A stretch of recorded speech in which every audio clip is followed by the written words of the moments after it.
खबर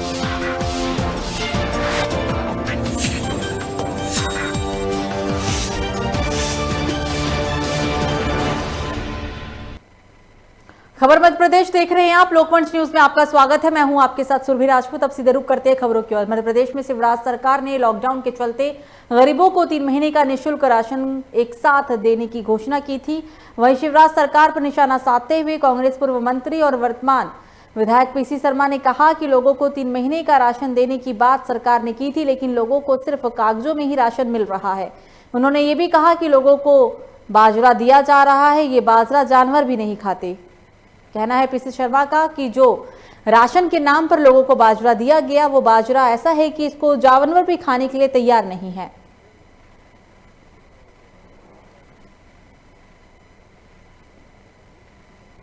राशन देने की बात थी 3-3 महीने का, वो केवल कागजों में चल रहा है, वो लोगों को मिल नहीं रहा है।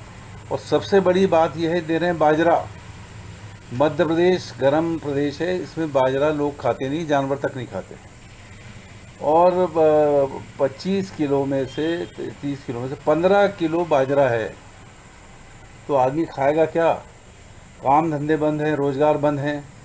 बार बार हम कहते हैं कि 10-10 हज़ार रुपये उनके गरीबों के अकाउंट में डालें जिनके पास बीपीएल कार्ड है। तो मुख्यमंत्री शिवराज सिंह चौहान ने कहा कि जो अस्पताल कोरोना के उपचार में गड़बड़ी कर रहे हैं, ऐसे अस्पतालों के खिलाफ कड़ी कार्रवाई की जा रही है। उन्होंने ये भी कहा कि भोपाल में एक कमेटी बनाई गई है और उसके पास भी शिकायत की जा सकती है। हम जांच करवाएंगे और जो भी दोषी होगा उसको सजा दी जाएगी। सीएम ने कहा कि दवाई और इंजेक्शन के मामले में यदि कोई आदमी गड़बड़ी करता है तो वो आदमी कहलाने के लायक नहीं है, वो नरपिशाच है और ऐसे किसी भी व्यक्ति को छोड़ा नहीं जाएगा। पूरे प्रदेश में ऐसे कई लोगों के खिलाफ रासुका के तहत कार्रवाई होगी।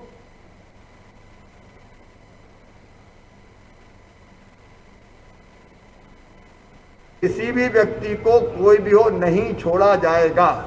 पूरे प्रदेश में कई लोगों पर रासुका की कार्रवाइयां हुई है। ऐसे लोगों की संपत्ति राजसात की जाएगी और इनको कठोरतम दंड दिया जाएगा। ये इंसानियत के दुश्मन हैं, इनको किसी कीमत पर नहीं बख्शेंगे। हमने एक अलग टीम बनाई है उच्च स्तरीय, वो जांच करके कार्रवाई करेगी। उस कार्रवाई को मैं रोज देखूंगा। क्या तो पूर्व कैबिनेट मंत्री सुल्तान सिंह शेखावत और मोती सिंह ने अपने निजी होटल को कोविड केयर सेंटर में तब्दील कर नागदा नगर और आसपास की जनता को बड़ी सौगात दी। रंगोली कोविड सेंटर के शुभारंभ के मौके पर केंद्रीय मंत्री थावरचंद गहलोत, उच्च शिक्षा मंत्री मोहन, सांसद अनिल फिरोजिया, प्रदेश उपाध्यक्ष व पूर्व सांसद प्रोफेसर चिंतामणि मालवीय, पूर्व विधायक दिलीप सिंह शेखावत भी मौजूद रहे।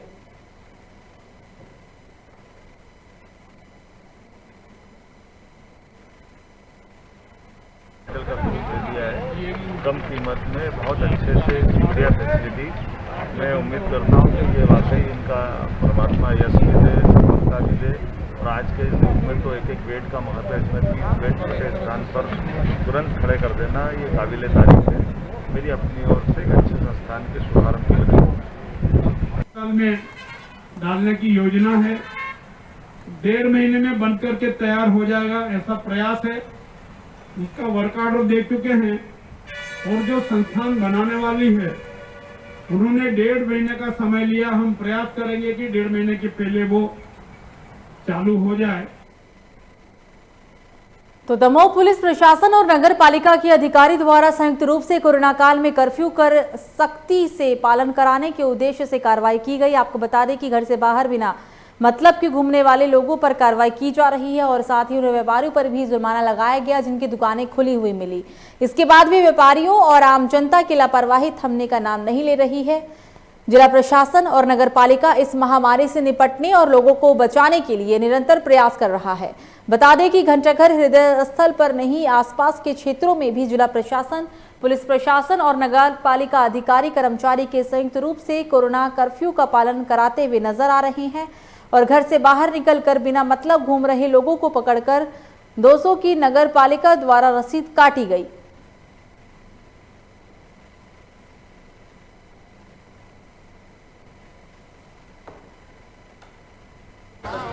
देखिए, लगातार पुलिस और प्रशासन की टीमें लगातार शहर में भ्रमण कर रही हैं। रोको टोको अभियान के तहत लोगों को समझाइश दी जा रही है। जो लोगों का वैध कारण नहीं पाया जाता उन पर चालानी कार्रवाई भी होती है।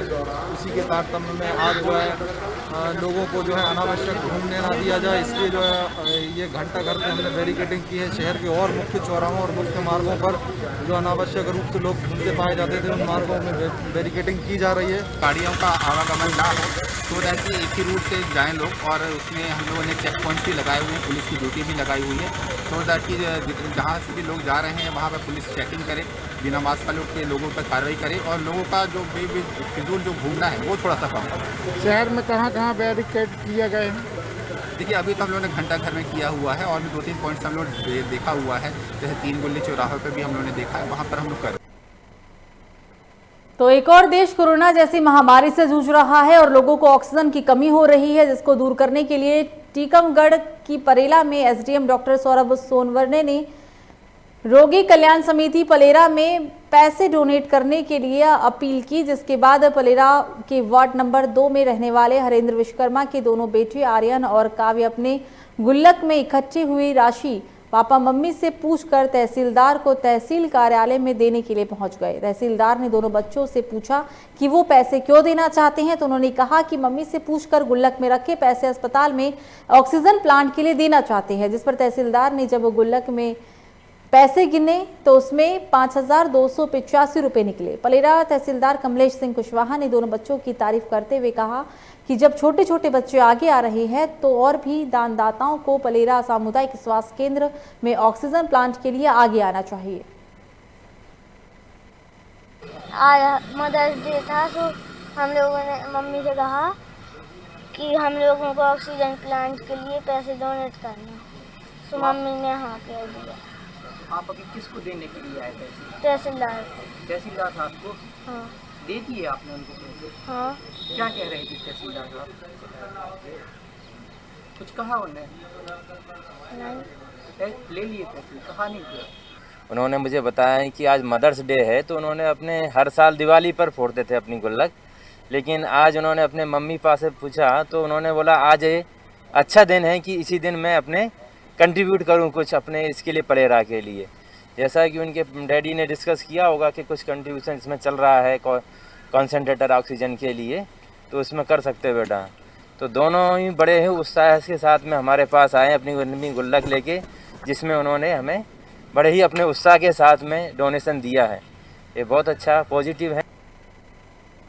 तो पन्ना छतरपुर के डीआईजी विवेक राज कुकरेले ने पन्ना पहुंचकर पन्ना कलेक्टर पुलिस अधीक्षक सहित कोतवाली और पुलिस लाइन के पुलिस बल के साथ पन्ना नगर में फ्लैग मार्च निकालकर पुलिस व्यवस्थाओं का जायजा लेने के साथ साथ नगरवासियों से कोरोना की रोकथाम के लिए जिले में लागू कोरोना कर्फ्यू और धारा 144 का पालन करते हुए पुलिस का सहयोग करने का अपील की। बता दें इस दौरान व्यवस्थाओं को देखकर पन्ना पुलिस की प्रशंसा करते हुए पुलिसकर्मियों का हौसला भी बढ़ाया गया।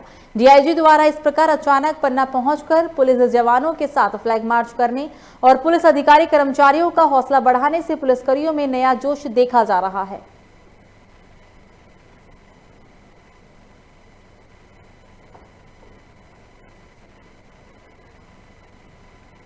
देखिए पन्ना में क्या कोरोना कर्फ्यू को लेकर क्या स्थिति है और लोगों में कितनी जागरूकता है, इसको देखने के लिए हम लोग यहाँ से निकले थे।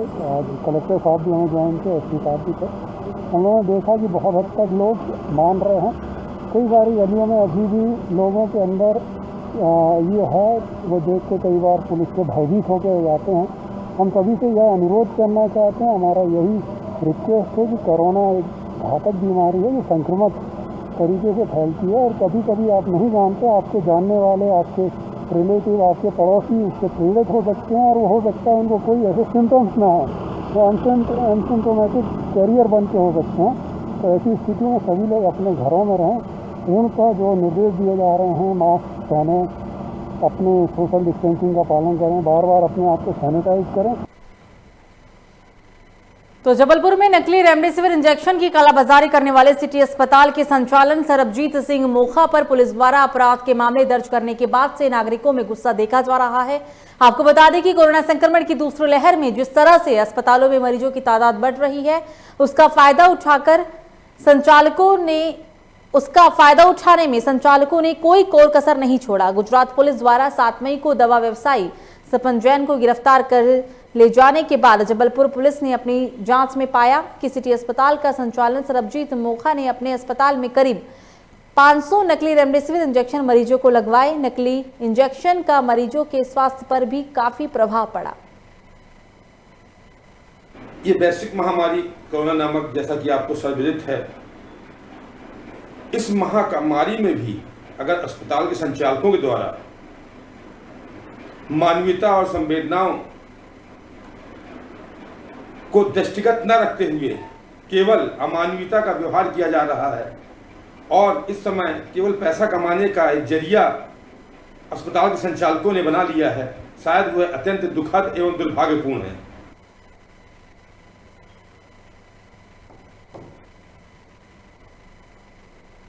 तो इंदौर में गुटखा कारोबारी शैलेंद्र जैन के घर प्रशासन ने छापेमार कार्रवाई की। छापेमारी के दौरान आरोपी के घर से भारी मात्रा में अवैध गुटखा बरामद किया गया। आपको बता दें कि आरोपी की डायमंड पान नाम से दुकान संचालित थी। आरोपी को लेकर ये बात भी सामने आई है कि वो कई दिनों से प्रतिबंधित गुटखा बेच रहा था। फिलहाल पुलिस मामले में आरोपी से पूछताछ कर रही है।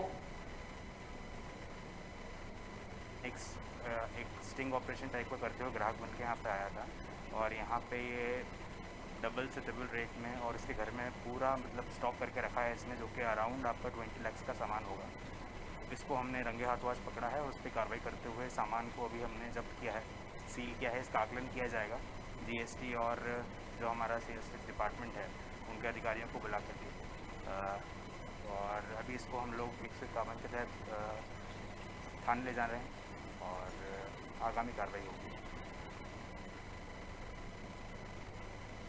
तो पन्ना जिला के देवेंद्र नगर थाना परिसर में वैश्विक महामारी कोरोना के चलते घोषित लॉकडाउन के बीच मुस्लिम संप्रदाय के सबसे बड़े त्योहार ईद के मद्देनजर थाना प्रभारी धर्मेंद्र कुमार सिंह द्वारा शांति समिति की बैठक में समस्त मुस्लिम समाज से लॉकडाउन और धारा 144 के कारण घर में ही ईद और नमाज पढ़ने की अपील की गई। उन्होंने कहा कि कोरोना संक्रमण को लेकर शासन द्वारा किए गए लॉकडाउन का पूर्ण रूप से पालन करें। ईद उल फितर की नमाज अपने घरों में ही पढ़ें और शासन प्रशासन का सहयोग भी करें। बैठक के दौरान प्रभारी नायब तहसीलदार, बीएमओ और सीएमओ सहित मुस्लिम समाज के लोग और पत्रकार बंधु भी उपस्थित दिखे। आज आगामी ईद जो त्यौहार है उसके संबंध में मुस्लिम संप्रदाय के वरिष्ठ लोगों को बुलाया गया था। डॉक्टर साहब, बीएमओ साहब, जैन साहब हैं, सीएमओ साहब हैं, तहसीलदार साहब आए थे। शासन की गाइडलाइन के अनुसार प्रतीकात्मक नमाज वहाँ संख्यात्मक नहीं रहेगी। लोग अपने घरों से ईद मनाएं, मस्जिद में भीड़ न लगाएं, सार्वजनिक मिलन का कार्यक्रम न रखें। ये सारी जानकारी लोगों को दी गई है। तो छिंदवाड़ा के मोहखेड़ विकासखंड में इन दिनों गेहूं खरीदी में लापरवाही चल रही है। सेवा सहकारी समिति सारब बिहारी में सैकड़ों किसान अपने गेहूं को लेकर केंद्र में पहुंचे, जिस पर मोहखेड़ तहसीलदार ने किसानों के गेहूं खरीदी को लेकर नियम कानून बताते हुए किसानों को धमकी देते हुए नजर आए, जिसका वीडियो सोशल मीडिया पर वायरल हो गया। आपको बता दें कि किसानों की गेहूं खरीदी में भी लापरवाही देखने को मिली। कोरोना की मार से परेशान किसान अपना गेहूं बेचने के लिए अधिकारी के कहने पर बिचौलियों की तलाश कर रहे हैं, क्योंकि 8 दिनों से हम लोग गेहूं लेकर बैठे हैं यहाँ पे। कोई बारदाना बुलवा नहीं रहा है। बारदाना बुलवाया तो उन्होंने बताया कि अभी आज कल आना, परसों आना, सोमवार दिन आना, आपका बारदाना से नप जाएगा गेहूं। इन लोगों ने आज बारदाना बुलवाया और हमारी डेट एक्सपायर हो गई तो हमको कह रहा कि गेहूं लेकर घर जाओ, जबकि हमारी 7 तारीख की थी आखिरी डेट। आप कब से आए हैं? हम कहते 5 से 4 तारीख का है। यहाँ सारंग बेरी में कुछ दिन पहले प्रबंधक की मृत्यु हो गई थी और 2 लोग पॉजिटिव आ गए थे। इस कारण करीब 5-6 दिन खरीदी बंद रही है। इस कारण यहाँ आज कुछ समस्या आई है।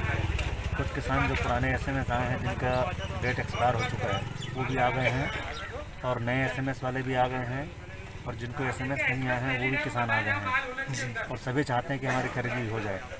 हमने व्यवस्था बना दी है कि जिनका एसएमएस जिंदा है उनको बोरे दे करके उनकी तौल करवा देंगे और जिनके एसएमएस एक्सपायर हो चुके हैं वो अपने स्वयं के बोरे में यहाँ चट्टे बना कर रखवा देंगे। उनको धीरे धीरे 2-4 दिन के अंदर तौलवा देंगे और जिनके एसएमएस नहीं आए हैं अभी उनका जब एसएमएस आएगा दोबारा तब उनको तो रतलाम में बीजेपी के नेता की दवा दुकान पर सोमवार की रात को पुलिस ने छापामार कार्रवाई की। आप बताया जा रहा है कि दुकान पर ऑक्सीजन फ्लोरोमीटर की कालाबाजारी कर महंगे दाम में बेचा जा रहा था। इसकी शिकायत के बाद पुलिस ने देर रात छापेमारी कर भाजपा नेता को हिरासत में ले लिया, जो भाजपा में कई अहम पद पर भी कार्य कर चुके हैं। स्थानीय पुलिस ने इसकी पुष्टि करते हुए कहा कि संबंधित आरोपित के खिलाफ ऑक्सीजन फ्लोमीटर की कालाबाजारी करने का प्रकरण भी दर्ज किया गया।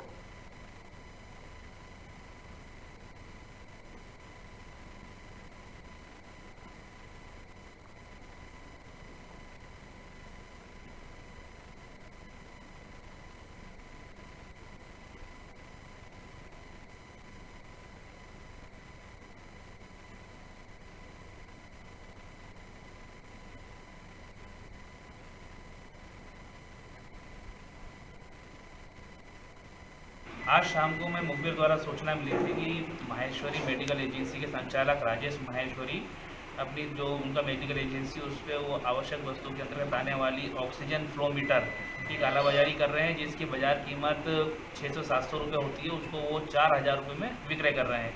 उक्त सूचना पे हमारे द्वारा एक टीम का गठन किया गया, जिसमें हमने जो पंडरवारी कार्रवाई होती है वो की गई। नोटों पे हमने निशान लगा के उनको भेजा गया। जब वो 4000 में सौदा तय हुआ, सौदा तय से पहले भी उन्होंने काफ़ी नकरी करी थी कि हम नहीं बेचेंगे, उपलब्ध नहीं है, बहुत ज़्यादा कीमत है, मार्केट में बाहर हेवी मीट की बताइए मिल रहा है, उपलब्ध नहीं है। इस प्रकार उन्होंने काफ़ी रिक्वेस्ट करके बात करी तो 4000 में उन्होंने सौदा तय किया। सौदा तय हुआ, सौदे जब बेचते वक्त रंगे हाथों हमने उनको रेड करके पकड़ा, जिसमें उनके पास से हमने ये ऑक्सीजन की जो फ्लो मीटर है वो पकड़ा है। साथ में जो हमारे पंडर द्वारा उनको पैसा दिया गया था 4000 रुपये, जिसका हमने निशान लगा रखे थे, वो पैसा भी उनसे बरामद किया गया है। तो खबर सिवनी जिले से, जहां कुरई तहसील की पंचायत जोगीवाड़ा बादलपुर खारदा में पेंच नदी जो छिंदवाड़ा जिला से लगी हुई है, वहां अवैध खनन का काम चल रहा था। ग्रामीणों की शिकायत पर तहसीलदार JS शर्मा ने बादलपार चौकी से ASI की मदद से नाकेबंदी करके 25 ट्रॉली रेत जब्त किया। ग्रामीणों का आरोप है कि नीलेश राय और गजेंद्र रघुवंशी अवैध खनन का काम कर रहे हैं।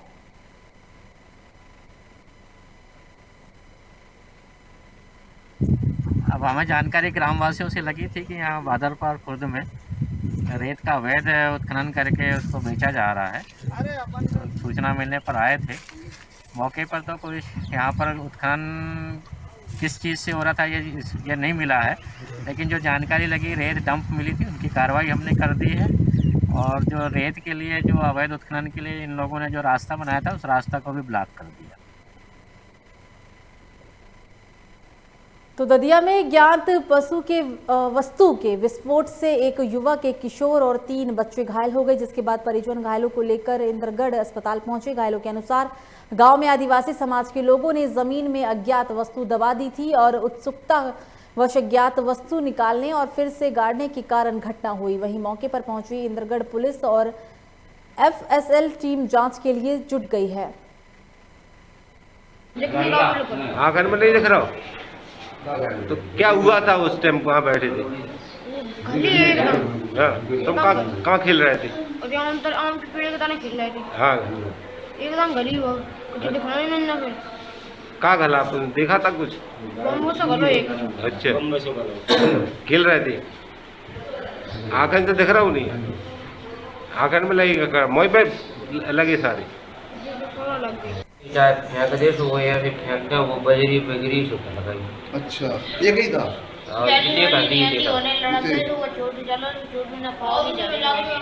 और ये सब आकर ढाक दई तो वो घर गई।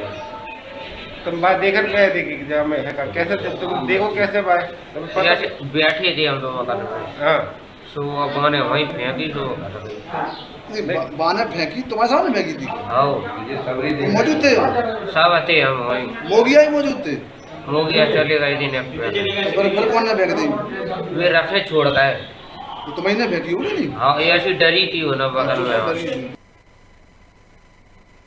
तो खबर रीवा से, जहां लौर थाना क्षेत्र के गांव ढनगन में, जहां कुछ दिन पहले ग्राम पंचायत सरपंच और सरपंच के घर वालों ने एक महिला के साथ बदतमीजी करते हुए उसके साथ मारपीट की थी। महिला ने आरोपियों के खिलाफ थाने में शिकायत भी दर्ज कराई थी, लेकिन पुलिस ने इस मामले में कोई भी कार्रवाई नहीं की।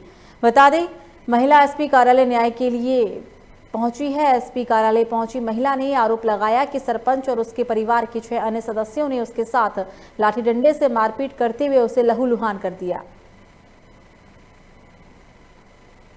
हमारे सिर में चोट बजी है तो एसपी कार्यालय आए हैं। क्या विषय है, कैसे चोट लगी? लाठी मारे सरपंच ने। कौन सरपंच? देवराज सरपंच। किस बात को लेकर विवाद हुआ? बात हमार कुछ नहीं भैया, आमा उमा बादे भी नहीं जान काहुना बात नहीं। हमारे घरे सकाए के दारू पी के मारी। कितने लोग मारते? 6 लोग। 6 लोग हमारे घरे सरपंची मौजूद औरत ही। थाने में कोई कार्रवाई नहीं हुई? कुछ हमारा कार्रवाई नहीं हुई। हमको खरीद देते हैं। आज 5-5 रोते दूर बेली हम रिपोर्ट करें, हमारा रिपोर्ट का कुछ नहीं। अब क्या बोलते हैं कि मीडियम उनको तुम ऑनलाइन नंबर लगा दिए हो तो वहाँ से तुम अपना खारी चला लो, और नहीं तो जाओ तुम्हारा क्या कर लेगी। वो बोलता है तो जाओ तुम्हारा जाओ। जानते हैं लोर थाने में कौन बोल रहा था? हाँ, का नाम है चौबे जी। जाओ। हाँ, चौबे जी आज घला फोन लगाए थे, हमारे में नंबर है। चौबे जी एक तिवारी जी। तिवारी जी, हाँ, लाहौर थाने से। तो बैतूल जिले के विकासखंड आमला के ग्राम हथनोरा पंचायत में सरपंच पंचायत के बोर से पाइपलाइन काटकर खेतों में सिंचाई कर रहा था, जिसके बाद ग्रामीणों ने सरपंच को पकड़ लिया। इसके बाद पंचायत के ग्रामीणों ने कहा है कि गांव में पानी की समस्या है। इसके बाद भी सरपंच द्वारा पंचायत की पाइपलाइन से खेत की लाइन जोड़कर पानी सिंचाई की जा रही है। पंचायत के बोर में पेयजल के लिए 24 घंटे वाला बिजली कनेक्शन, इसका दुरुपयोग करके वो रात में कनेक्शन शुरू कर सुबह तक खेतों में सिंचाई करता है। पंचायत में वार्ड नंबर 1 की पूरा मामला, यहाँ की आबादी 850 के लगभग है। गांव के वार्डों में 4 से 6 दिनों के अंतराल में महज 25 से 30 मिनट ही पानी नल जल योजना से भरा जाता है। ग्रामीणों ने कहा कि ग्राम की नई जल की पाइपलाइन के 8 बॉल खराब हैं और पिछले 4 महीनों से सरपंच के घर में रखे हुए हैं। यहाँ पे ऐसा है कि इनके द्वारा रात को एक अभियान चलाया गया जिसमें पानी की सप्लाई और गई जा रही थी जी, जो गन्ने वाड़े में जा रही थी सरपंच जी के खेत में जी।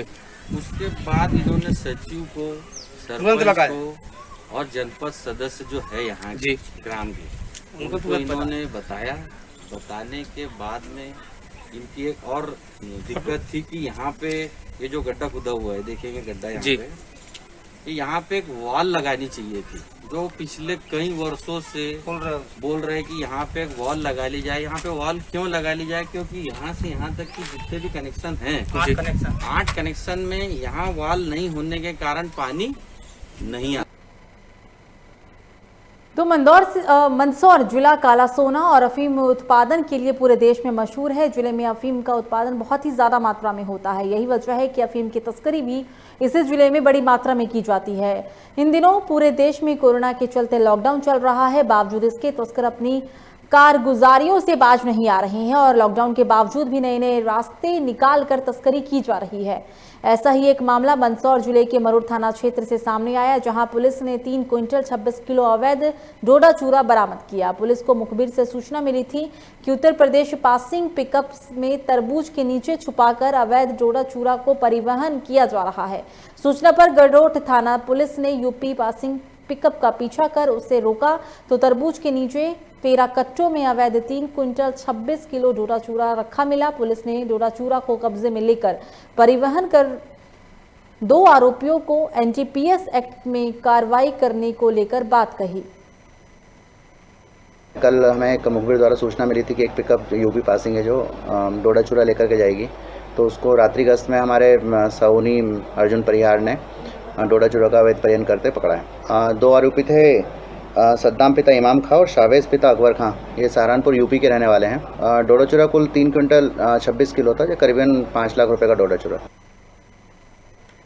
तो पूरे देश में कोरोना संक्रमण के मामले लगातार बढ़ते जा रहे हैं। सरगुजा जिले के सीतापुर में बने कोविड-19 अस्पताल में हो रही गलतियां सुर्खियों में नजर आ रही है। आपको बता दें कि कोविड-19 अस्पताल से एक बड़ी लापरवाही निकलकर सामने आई, जिसमें कोविड केयर अस्पताल के स्वास्थ्य कर्मियों के द्वारा पीपीई किट अस्पताल के बाहर यूं ही कूड़े में फेंक दी गई।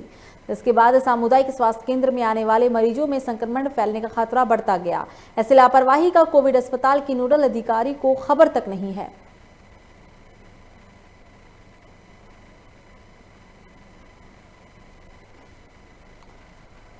तो तो छत्तीसगढ़ के बालोद में मीडियाकर्मी जिस परिस्थिति से गुजर रहे हैं इसका अंदाजा शायद मुनाफाखोरों को नहीं है। ये वही संवाददाता हैं जो बिना वेतन के जनसेवक बनकर पल पल की खबर जन जन तक पहुंचा रहे हैं और जान का जोखिम में डालकर भी कोरोना संबंधी सुरक्षा के उपाय का प्रचार प्रसार करने के साथ साथ जन जागरूकता फैलाने में अहम भूमिका निभाते हैं। मीडियाकर्मी धारा 144 को तोड़ने वाले, मुनाफाखोरी, कालाबाजारी करने वालों के खिलाफ आवाज उठाते हैं, लेकिन कुछ लोग धमकी देने से भी बाज नहीं आते। ऐसा ही एक मामला गुरूर के मीडियाकर्मी दीपक देवास के साथ हुआ, जहां आपको बता दें कि एक मेडिकल संचालक अभिषेक दवानी ने मीडियाकर्मी दीपक देवदास को जान से मारने की धमकी देते हुए ऑफिस में घुसकर गाली गलौज भी की। मामले की रिपोर्ट दीपक देवदास ने गरूर थाने में लिखवाई। लिखित आवेदन में थाना प्रभारी से दीपक देवदास ने निवेदन किया है कि हमारे साथ जनधन या किसी प्रकार की कोई घटना घटती है तो उसकी संपूर्ण जिम्मेदारी अभिषेक की होगी।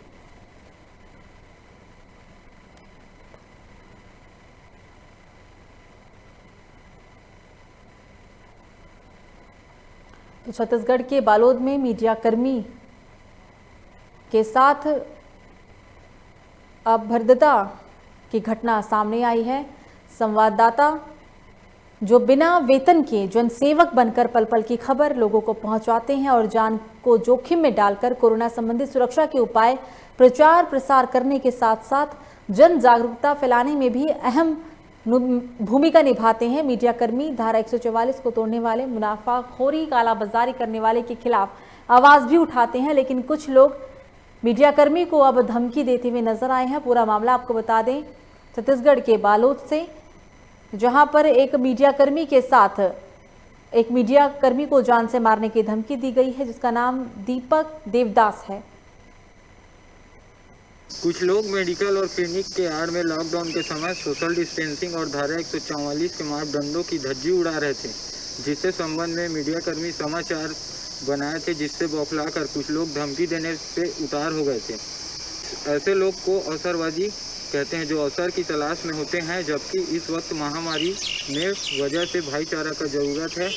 इन सब बातों को भूलकर जान से मारने की धमकी दे रहे थे, जो कानूनन रूप से गलत है। कुमकुम साहू, मैं गुरूर की रहने वाली हूँ। कुछ दिन पहले कुछ लोगों के द्वारा सोशल डिस्टेंसिंग और धारा 44 को उल्लंघन करते खबर प्रकाशित हुआ था, तो उस खबर के चलते कुछ लोगों ने हमें मानसिक प्रताड़ित किया और हमारा बार बार फ़ोन लगाया जा रहा था। तब उसके फ़ोन ना उठाने पर वो हमारे ऑफिस में आके एक टुवानी नाम का एक बंदा है जो मेडिकल संचालित करता है, उसके द्वारा हमको जान से मारने की धमकी दी। तो फिलहाल बुलेटिन में मुझे दीजिए इजाजत। लोकमंच न्यूज़ पर खबरों का सिलसिला जारी रहेगा। नमस्कार।